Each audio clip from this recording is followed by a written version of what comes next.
when you look your best, then you're assumed you're too attractive for this role, like a nurse. It's really confusing because what do you do about that?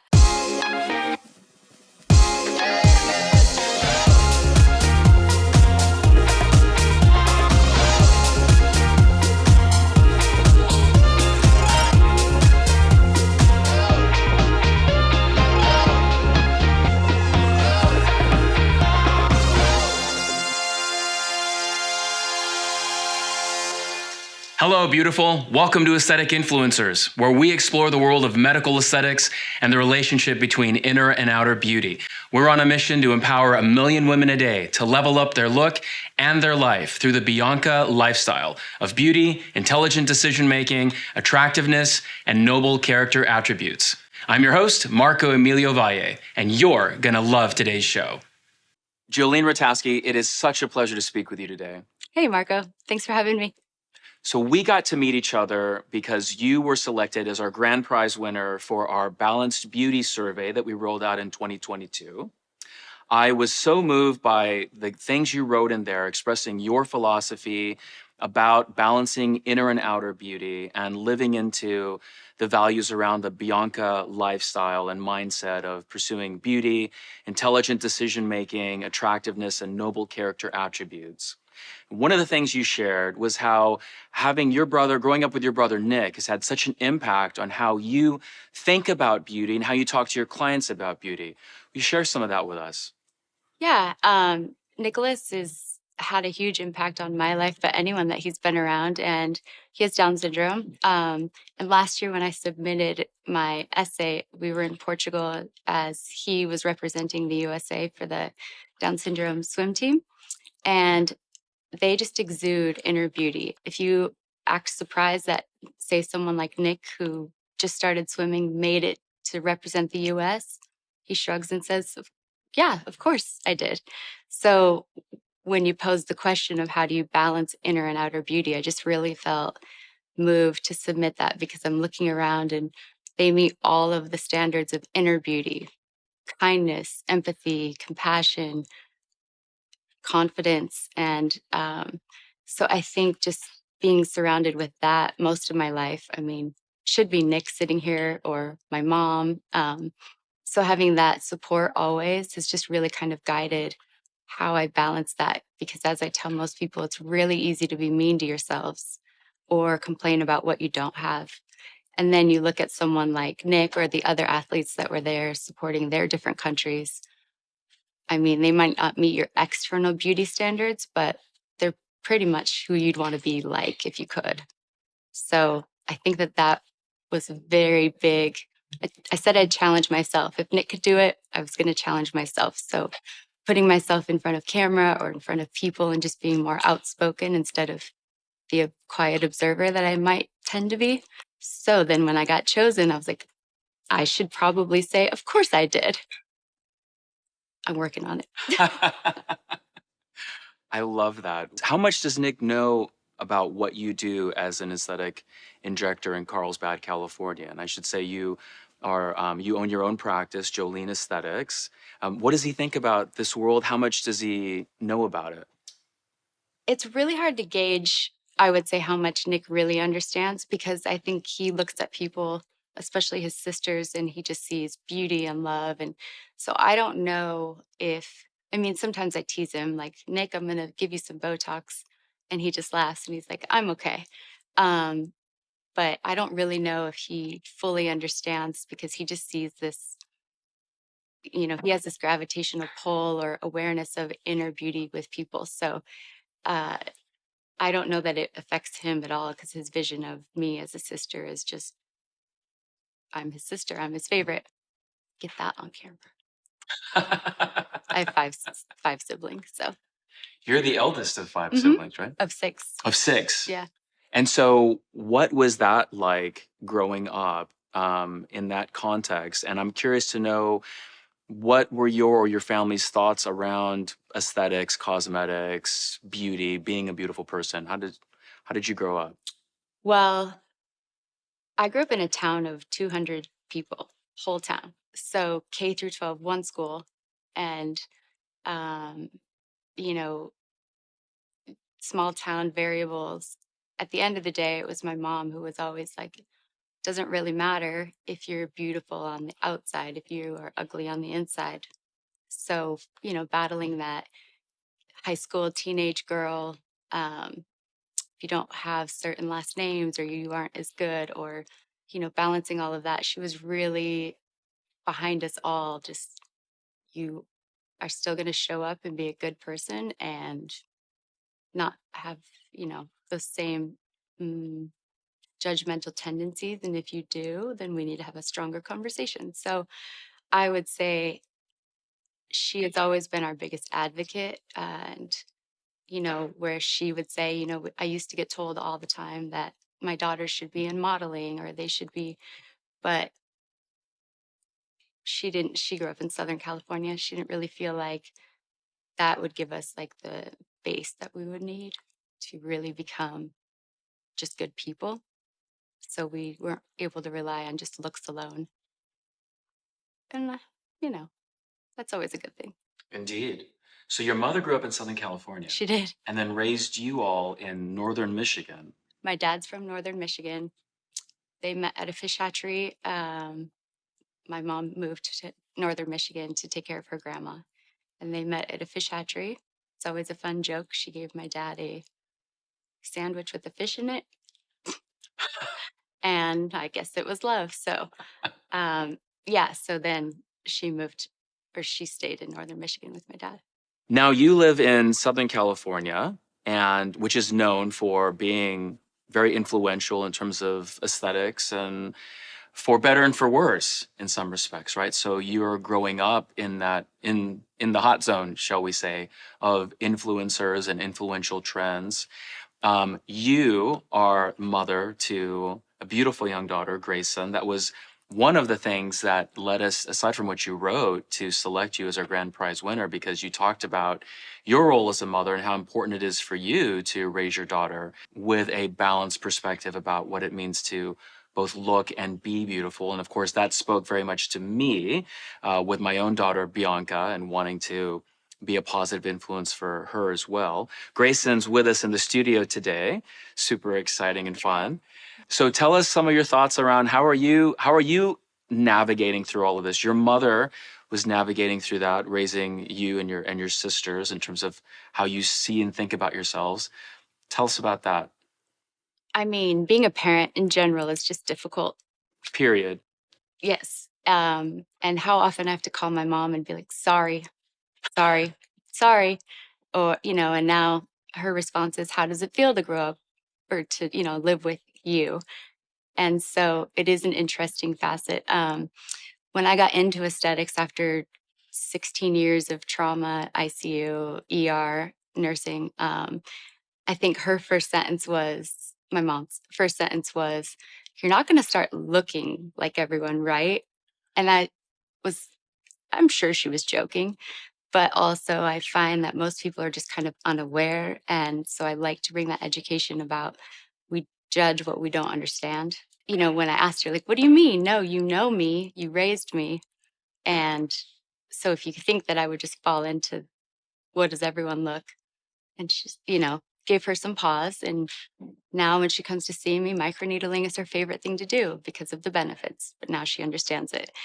So with raising Grayson, and access to social media and what you should look like or what you should, at the end of the day, I really think that I've carried over a lot of my mom on, doesn't matter what any of that is if you suck as as a person. So, and inner confidence and beauty really just leads when you walk into a room.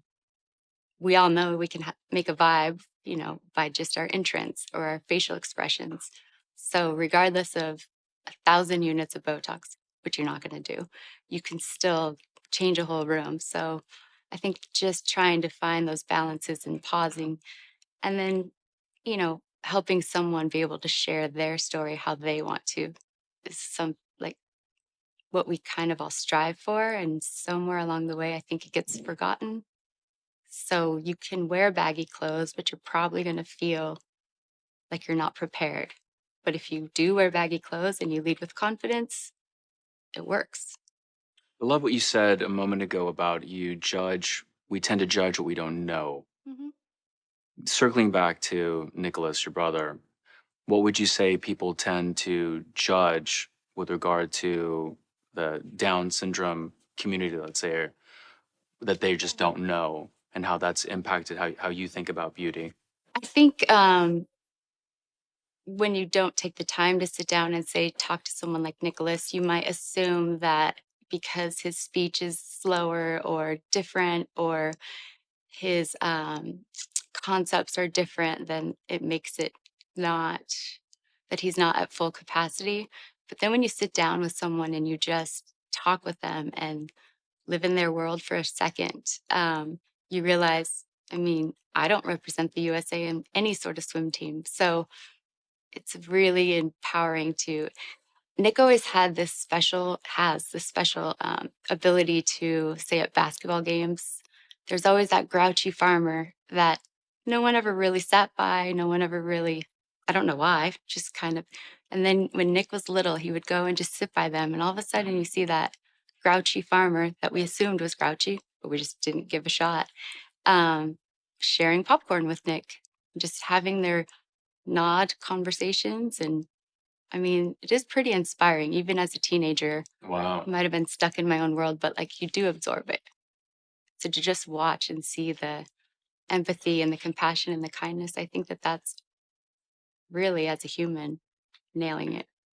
That's profound. I mean, it sounds like you would say Nick had a different level of entree into people's Hmm. lives, Hmm. right? Specifically because of how he was and is. Right. Well, because he comes in without leading with his ego. Yes. So he stays open. He's very open. That's profound as well. Yeah, He's not leading with his ego. right. Most of us do, right? So taking little notes from him, like I said, he should be here. He's with us in spirit for Yes. sure. Absolutely.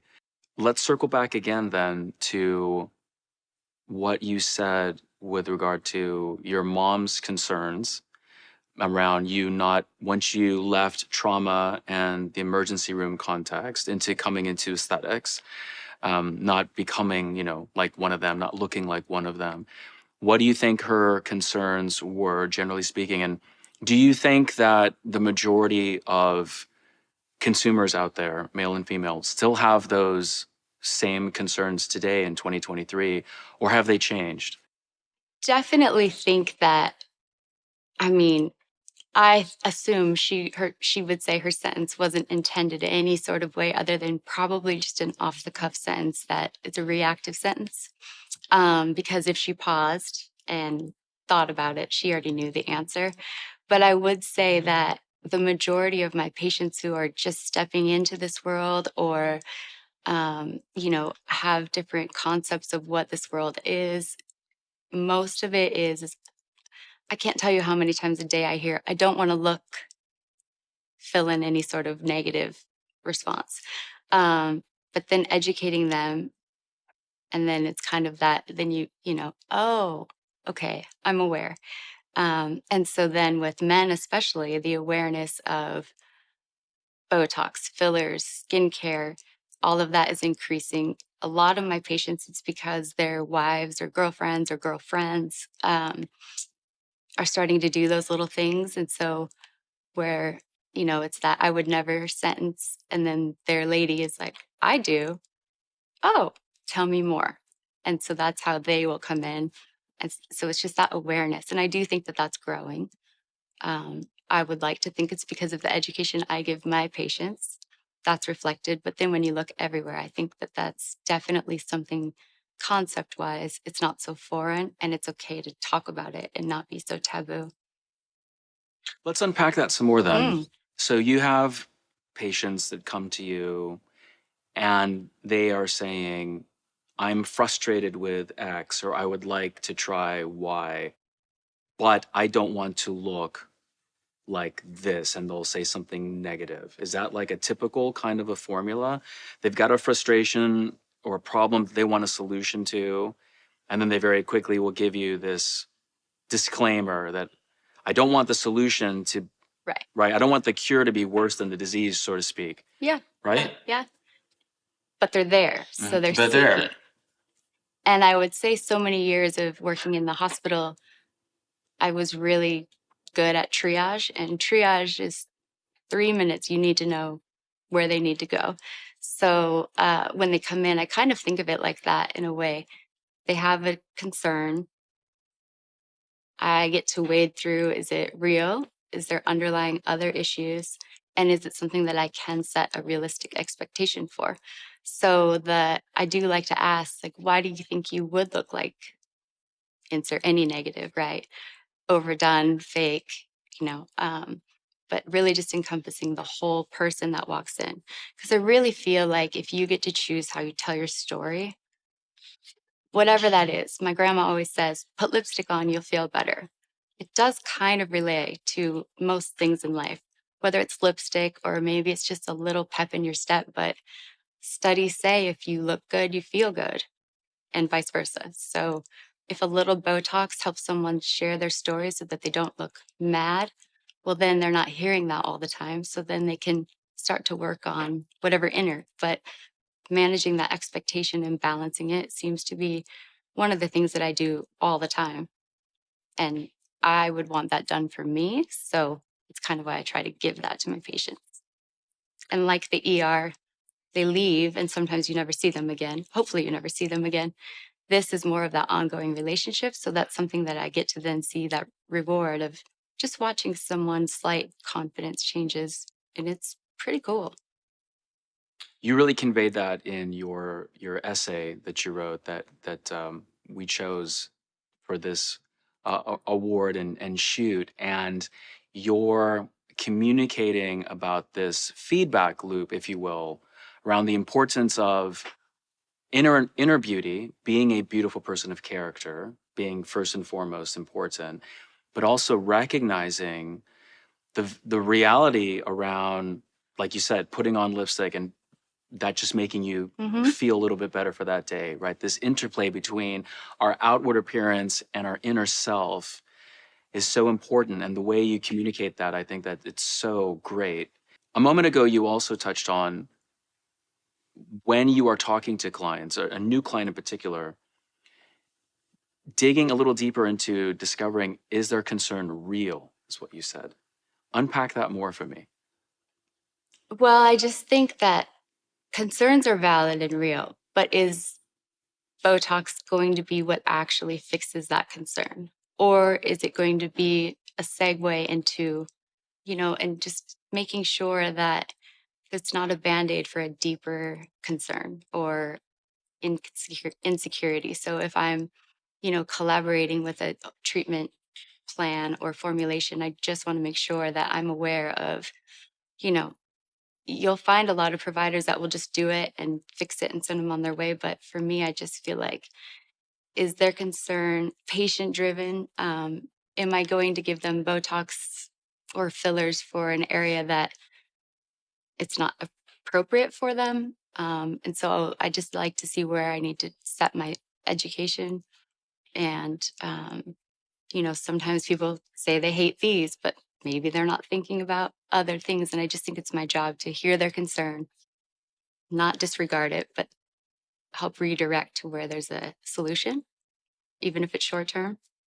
We were talking previously about how important it is for you to educate Hmm. your patients so that they're really making the best decision for themselves, but guided by your expertise and experience. You also talked about the importance of helping them through the psychosocial Yeah. aspect of it. What are some of the steps that you use to help patients become more aware about what may be going on in their own minds or their own insecurities so that they can make the best aesthetic decisions with you when they're in your chair? Um, well, I mean, I've kind of made it my life's mission to challenge assumptions. I'm pretty open. I've been judged when I walk into a room without ever being talked to. Good, bad, I don't know. But so I just try with my patients, I just try to, and I'm pretty clear, body dysmorphia. Um, are they doing it because for someone else? instead of for themselves, because also I'm never going to meet an expectation if I don't really have a grasp on their overall being. If I have concerns about, say, body dysmorphia, I do ask them to go get a clearance, but I tell them why. And I just think people do better with the why. And, it hurts people's feelings maybe, but sometimes they'll come back with that clearance. Sometimes it's just they just got that I never thought about that, which I feel like that's a success too. Yeah. Do Um, they convey that they're genuinely appreciative of that? if they come back, sometimes it's more of a I'm offended, but I'm pretty clear, concise, kind. Um, and then that way, if they do come back, then this is collaborative effort. And then also they feel empowered because they were able to make a step to that end goal of success. So, But you've got that inner confidence and peace that you are operating in such a way that you're concerned about doing the right thing, the best thing for your patients. yeah, So at the end of the day, you've got a clear conscience that you really are serving their best interest. right. And I'm the only one that has to look in the mirror. So, and be happy with what I see and how I feel. So I think that's what I try to lead with. And then especially as a mom, like, I want to, I don't, sometimes I think about what if Grayson looks at me and is like, what about you, mom? I don't want to be a hypocrite. Mm. So I try to be pretty open with her. I'm like, you're right. You're right. And then on the other part of it, as the parent, I'm like, because I said so. One of the points you made in your essay was to convey how you've gone through your own personal journey over the years, thinking through how people have responded to you or judged you for better or for worse, how you've both benefited from that as well as not benefited, and how that's helped to shape your thinking around inner and outer beauty and how you parent as a mother. Share with me more about that. All right. This might not come out very clear, but I think there is power in beauty, whether it's inner or outer.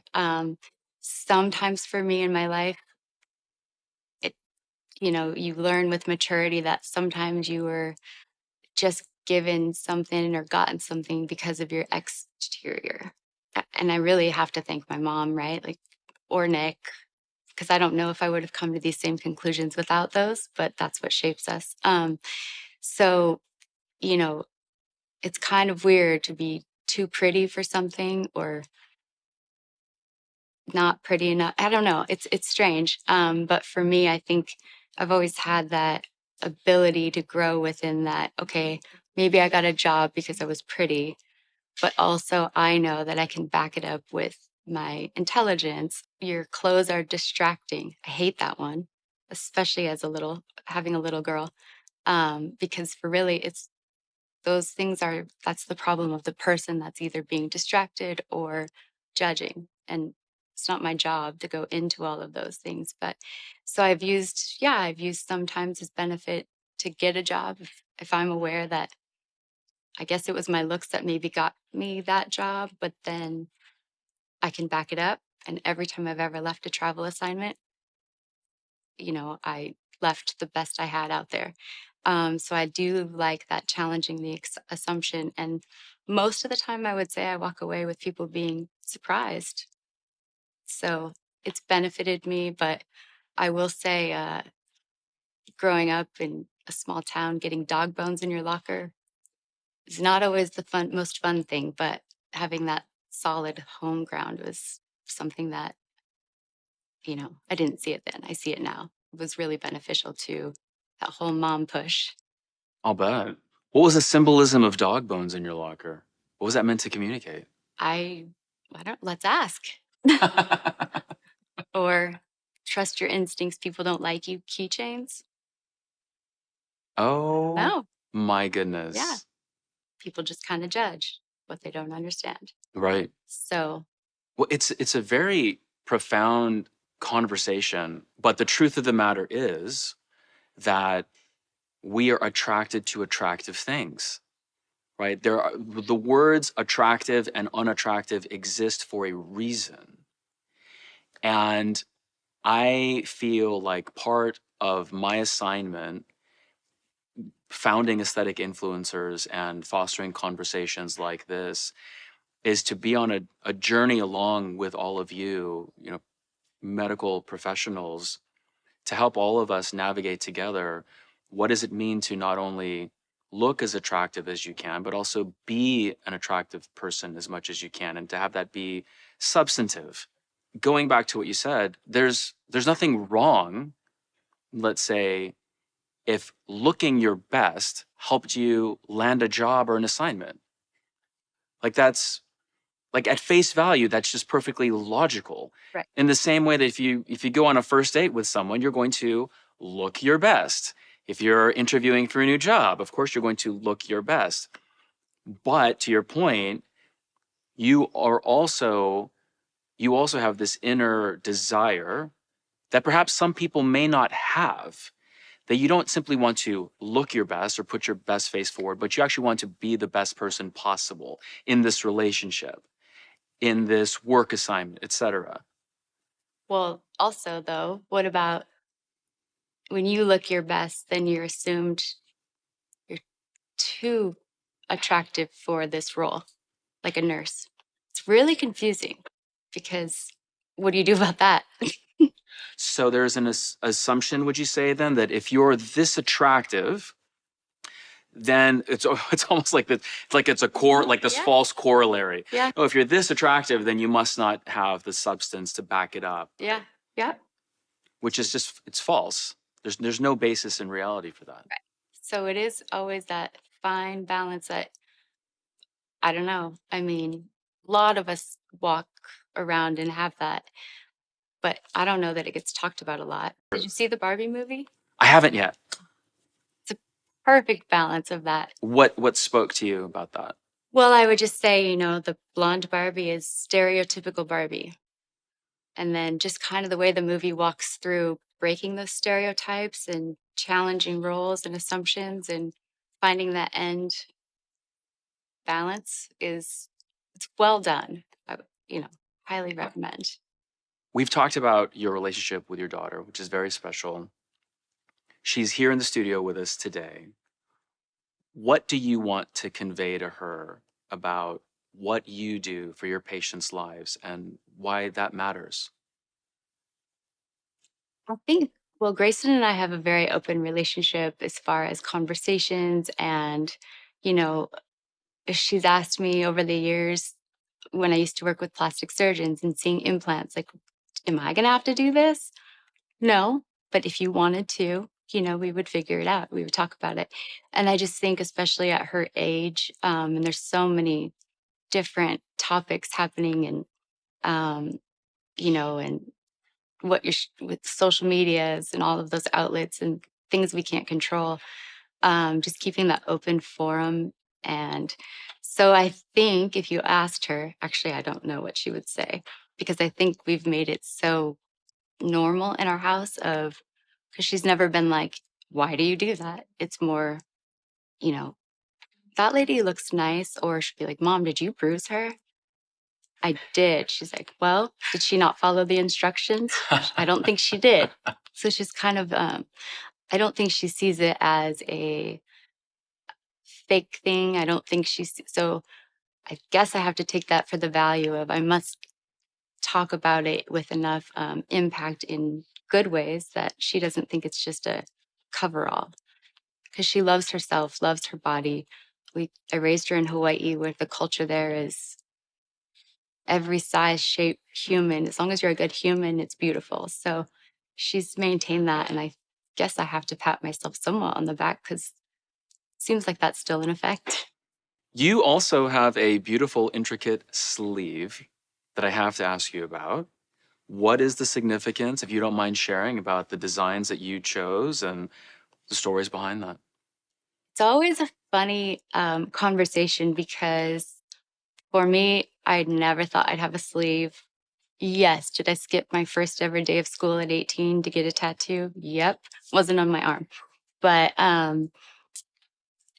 there's just something about challenging that assumption. Or when I started eating, I mean, this is my grandma, a military nurse, lied about her age and her weight to get in. And she's 91 now. So it's a picture of her I just took off her uniform and put roses there. And that was kind of a start. And then my dad has 4 daughters, so Rataski across the top made sense because for obvious reasons. And then I think it just kind of started to be, I would just do each piece as if it was finished. And I mean, my grandma, other side of the family, was, does this mean you can't wear dresses? And then the next year it was, hey, Joe, do you think I could get one of those tattoo fake sleeves? You know, so changed her opinion of it, right? Like, so all of it's family, and each piece was done. And so it kind of then ended up being a sleeve, but over time. And I think I like that half the time when I, show up in a t-shirt or something, people are like, I would have never expected that. And I think that just aligns with everything else I think, right? And I'm like, exactly. So when I worked in Hawaii, it was, it kind of made me more approachable to maybe more the local culture, because being blonde is one thing, but having the tattoos, or it's more accepting. And then I've worked at places that they're like, you have to cover that. Like, you're a bad person if you have tattoos. I don't know. But I've always kind of questioned that, challenged that, and if Grayson never gets any, great. But if she does, it's your choices. It's your body, right? And that's the whole point of even aesthetics. It's your choice. It's your body. When done well, they look great. Jolene Rataski, it's been such a pleasure. Thank you so much. Thanks for having me. What's your biggest takeaway from this conversation? And what topic are you dying for us to cover next? Comment below and be sure to like, share, and subscribe. And tell a friend. Together, we'll grow this channel and the Bianca movement. We'll see you next time here at the intersection of inner and outer beauty.